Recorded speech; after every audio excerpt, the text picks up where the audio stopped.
After learning Han Li's true background, what reaction did Cheng Tiankun have? As the saying goes, seeing is believing, hearing is deceiving. Though Han Li claimed to be from the Zhou kingdom and to have formed his nascent soul at just over 200 years of age, Cheng Tiankun still dispatched people to investigate. Following Han Li's name and appearance, they indeed traced his origins. More than a century ago, Han Li had been a foundation establishment disciple of Yellow Maple Valley, already somewhat renowned. During clashes between the seven sects and the demonic paths, he had slain numerous cultivators of his own level. Yet when Yellow Maple Valley was forced to retreat, the treacherous old spirit fox abandoned him.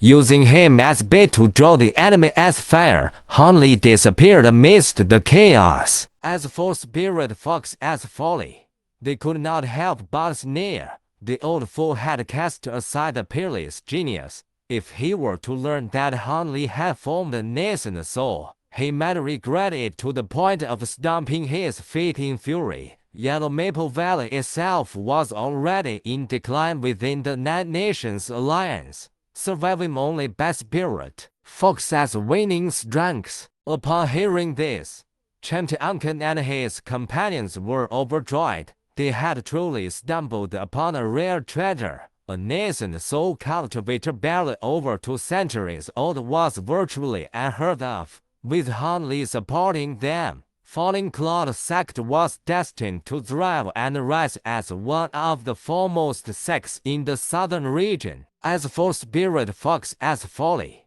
they could not help but sneer. The old fool had cast aside the peerless genius. If he were to learn that Han Li had formed a nascent soul, he might regret it to the point of stomping his feet in fury. Yellow Maple Valley itself was already in decline within the Nine Nations Alliance, surviving only by Spirit Fox's waning strength. But his lifespan was nearly spent, while no one would dare move against the sect before his passing. Once he was gone, Yellow Maple Valley would be in grave danger. But his lifespan was nearly spent, while no one would dare move against the sect before his passing. Once he was gone, Yellow Maple Valley would be in grave danger. Cheng Tiankun's own lifespan was also nearing its end, and he had long worried that once he was gone, Luo would be unable to safeguard Falling Cloud sect. After all, they occupied Yanmen Mountain,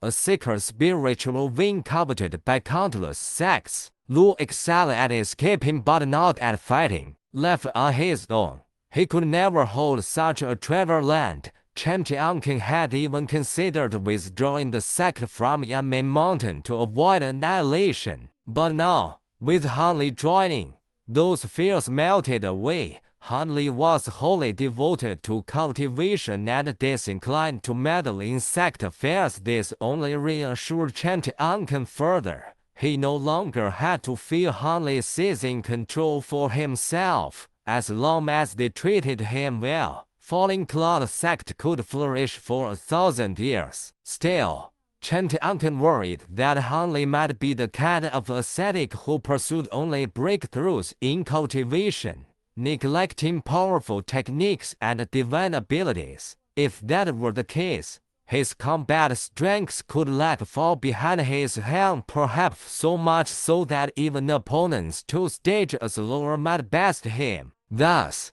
Cheng Tiankun arranged for Luo to accompany Han Li to the Grand Trade Fair in Tiannan. There, they might encounter other nascent soul cultivators seeking trouble, an opportunity to gauge Han Li's true power. Were Cheng Tiankun himself to escort Han Li, those old monsters might give him too much face and refrain from conflict, robbing them of any chance to witness Han Li in action. Mu Piling also wished to broaden her horizons at Tiannan's greatest trade fair, and so Han Li set off with Luo and her by his side.